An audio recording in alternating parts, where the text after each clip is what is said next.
Alright, what's up guys? Gablinu. Was just coming out with this Magicka Nightblade build that I've been running during this test that's going to be lasting for about 3 weeks. Just wanted to come out with my build since a lot of people don't really know what to run right now. I'll start off with the stats overall. All points into max magic. We can pull about 43. We could pull more than this, but you'll see how I have it set up in a minute. I want to have high max health just because of my heal with Dark Cloak. But magic recovery is good overall. Health and stamina recovery are pretty decent. Pull about 2.1 unbuffed. We're running the Atronach Mundus, and our resistances are pretty good as well. Super high crit resist right now because there's no Malakath's banned. And I know a lot of people I heard were trying out crit builds with like Mother Sorrow and Leviathan and stuff. So high crit resist for this one. Pretty much everything's going to be in pen. But we're running the Atronach. We are stage 1 vampire. Mostly because Mist is going to give us a lot of our survivability. And overall it's just pretty good. Too good to pass up. And then we're running Bewitched.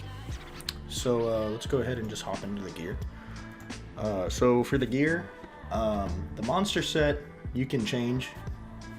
I'm running the Lord Wardens because I want to get as much armor as possible from this. You'll see our fully buffed up armor hits about 2.3, 2.2, which is a good spot. For my build that I was running before these tests, I was at that resistance running Daedric Trickery. So overall I'm pretty pleased with where we're at. We actually get a little bit more. You could change this Lord Wardens out with like a max magic, maybe like a Grothdar or Molag Kina if you want. But the second piece that I'm running is a Balorg's Shoulder in light. This build, pretty much everything's in heavy, so if you want, you can run the monster gear as light if you want, or you could craft some of these in light. I just went heavy just because everyone's still pretty tanky, and when I tried the light armor setup, it was just way too squishy. So I'd definitely stick with heavy armor, at least 5 heavy. You could run 2 light if you wanted to. For the set, on the body, I'm running 5 heavy Shackle Breaker, all in pen. I think everything has max health glyphs on it, but Shackle Breaker overall, since we're a Dark Elf, we have like a 20k max stam pool. I mean, that's just insane. That's going to help us dodge roll so much, but yeah, everything is in pen on the body. Besides this, I mean, this just was what I had. But if you wanted to, you could try stat these out. I'm satisfied where my max stam and max magic is at, and where my health is at. So I didn't really care to try stat these, but you could if you wanted to. I mean, since this is only a 3-week test anyways, I'm not gonna waste the mats and resources on this, because this does just fine. The next set we're running is Crafty Elfique. 3 pieces on the jewelry. For this one, I think we have 2 spell damage, and then, yeah, 1 recov. But yeah, overall, this is a max stat build, so we're trying to push our max magic as high as we can. And then we're just running the Inferno Staff, sharpened. You could put this weapon damage enchant. You could run this as a shock glyph and run the weapon damage enchant on your back bar. I just didn't change this one.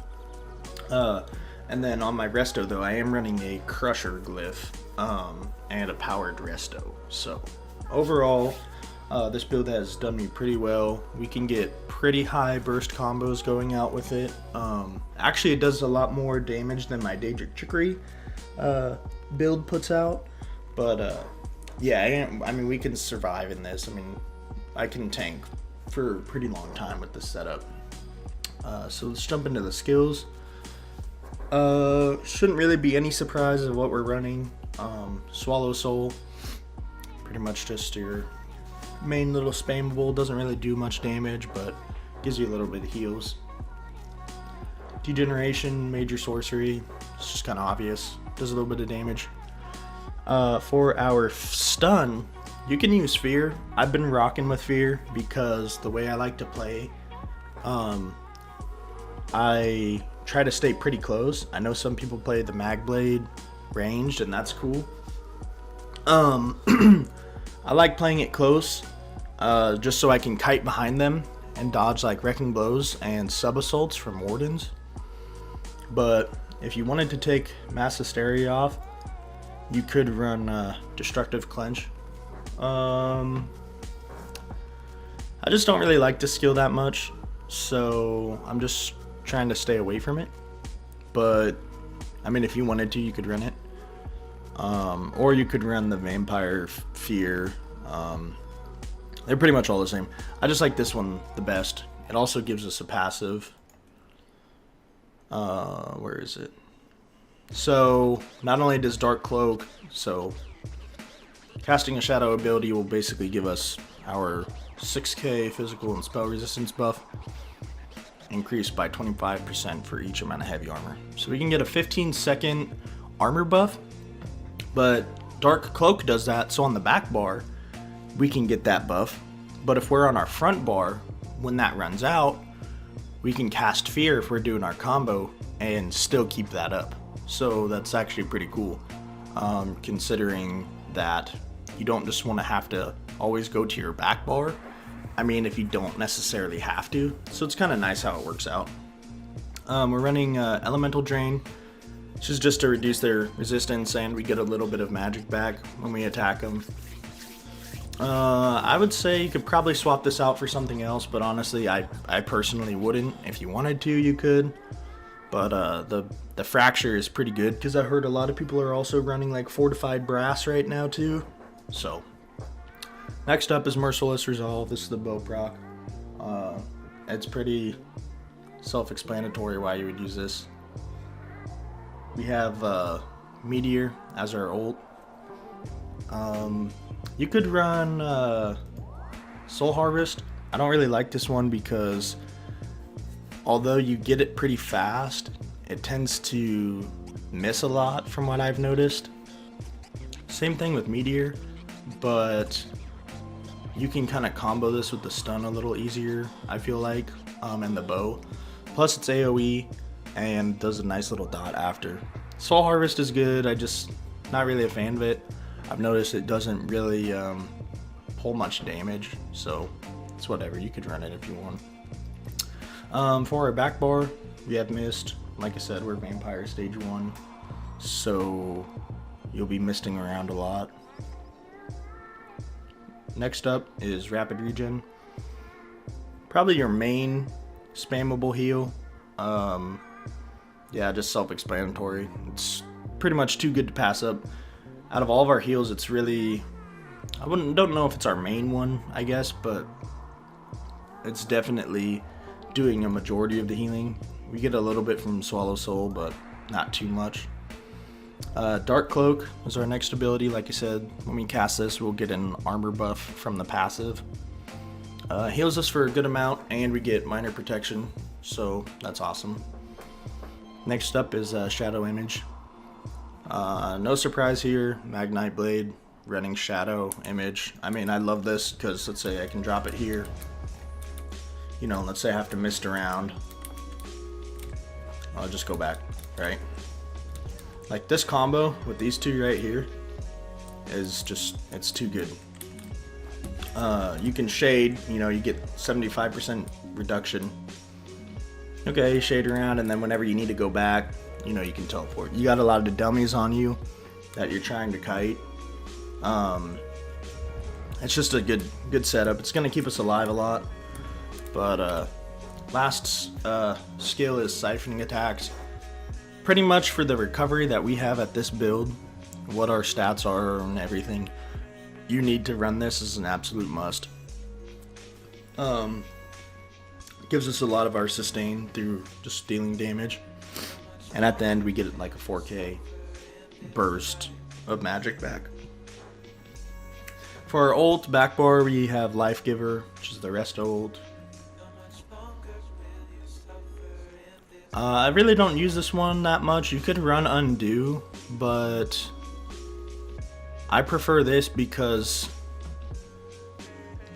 when I've noticed when I'm fighting a lot of people outnumbered, I have missed. Like, I don't really, I can just pop this up, heal, get back to full health, and then just go back into mist. Undo, it's like, okay, I'm just going back to where I was already getting my ass kicked. So I don't know, you could run undo if you want, but honestly I prefer life giver, because you're really not, undo isn't really going to do that much for you. We have a lot of mitigation already and healing, so I don't know, that percentage from undo, just kind of a waste just sitting here when we can have a huge heal on our back bar for our ult. Like I said, I am a dark elf, so you know I get a lot of these really awesome bonuses towards my max stats. We're going to CP. 48 Warlord, 6 into Sprinter, 1 Siphoner, Mooncalf, 39.